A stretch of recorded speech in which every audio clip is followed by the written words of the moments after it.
با سلام و وقت بخیر. تو این ویدیو میخوام در مورد درد زانو که توی افراد مسن رخ میده صحبت کنم. معمولا افراد بالای 40 سال که با درد زانو مراجعه میکنن توی اکثر موارد مشکلشون آرتروز سایدگی مفصله، مگر اینکه حالا ترومایی خاصی دیده باشن، ضربه خاصی جدیدن خورده باشه که اون میتونه حالا تشخیص دیگر رو مطرح کنه.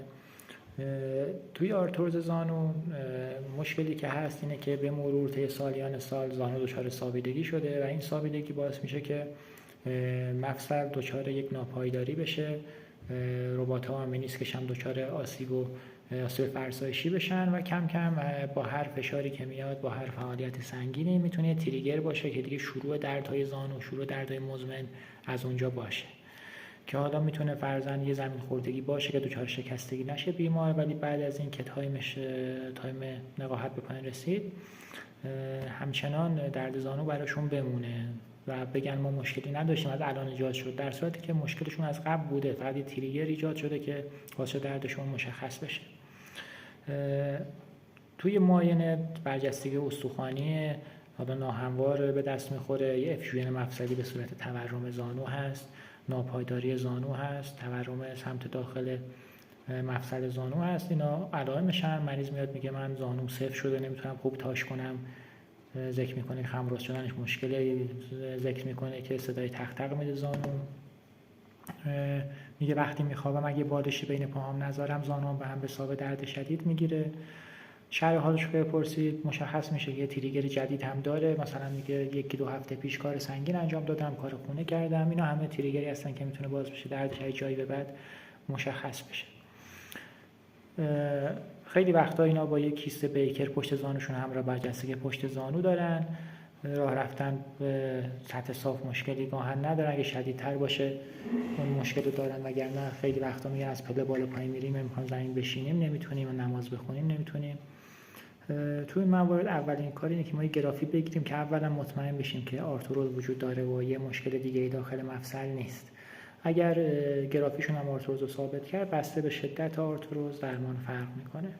اول از درمان ساده تر بخوام شروع کنیم، داروهای تقویتی هستن، داروهای حاوی منیزیم، غضروف‌سازا، سویا و آووکادو. این داروها میتونن به تقویت مفصل کمک کنن که توی ویدیو کامل در مورد دسته‌بندیشون و مصرفشون و مواردشون و اینا صحبت کردم، میتونید اون رو نگاه کنید.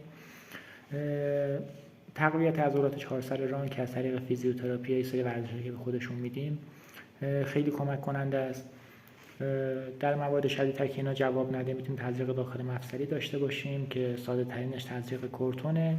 یه خورده تزریقی بخوام که اثر طولانی تری داشته باشه، تزریق ژل هستش که حالا این تزریق ژل به صورت یه سرنگ‌های آماده که داخل زانو تزریق میشه، میتونه چندین ماه علائم رو برطرف کنه، ولی خب درمان قطعی خوب نیست، این همه کمک کنندن. و وقتی فرد سن بالای 60 سال داشته باشه و دردش کنترل نشه، ما تعویض مفصل رو پیشنهاد میکنیم. توی کسانی که زیر 60 سالن تا حد ممکن میگیم با این داروها و فیزیوتراپی و تزریق بشه کنترلش کرد.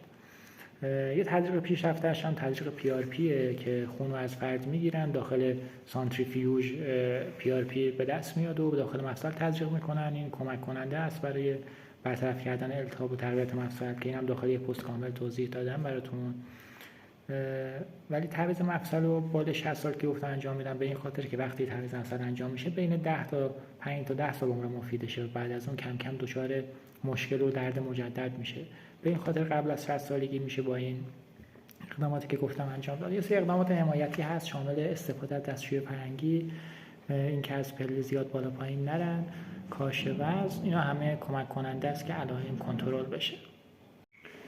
ادامه درمان حمایتیش اقداماتی که گفتم بهتون همون شامل دستشوی فرنگی، پله کمتر بالا پایین کنن، وزنشون رو کاهش بدن، وقتی میخوان بشینن روی صندلی بشینن یا که پاشون رو دراز کنن، نماز و نشسته بخونن، اینا همه کمک کننده است که علائمشون کنترل بشه. اگه دیابت دارن کنترل باشه، کاهش وزن، اینا همه کمک کننده است.